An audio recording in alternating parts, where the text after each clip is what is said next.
ကဲကျောင်းတိုင်းစောင်းကောင်းပါကဲအခုဆိုရင်တော့ကောင်းပါလေနော်ကဲ1ဖြစ်သွားပါပြီ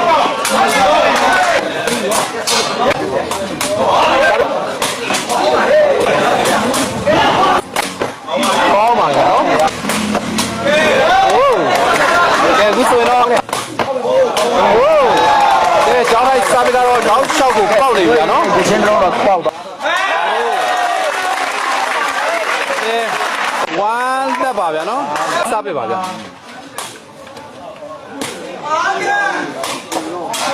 ကဲစပစ်ချင်းလက်1မှာ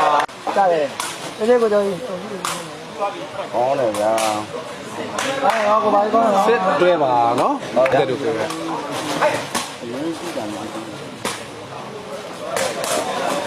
ဒီအတန်လုံးလေးတွဲစစ်ပါနော်ပစ်ပါ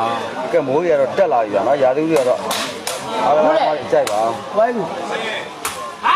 ကဲဟုတ်စစ်ဖြစ်သွားခဲ့ပြန်ဗျာနော်တက်ပါကဲထပ်ပေါက်ရပြီဗျာနော်တွိုင်းစစ်ဖြစ်သွားပါပြီဗျာဝိုင်းတက်ပါပါဗျကဲနောက်ဆုံးစပစ်ဖြစ်မှာစောင့်ကြည့်ရမယ်ဗျကဲကျွန်တော်ပြောနေတဲ့အချိန်မှာပဲကျောင်းသားရဲ့နောက်ဆုံး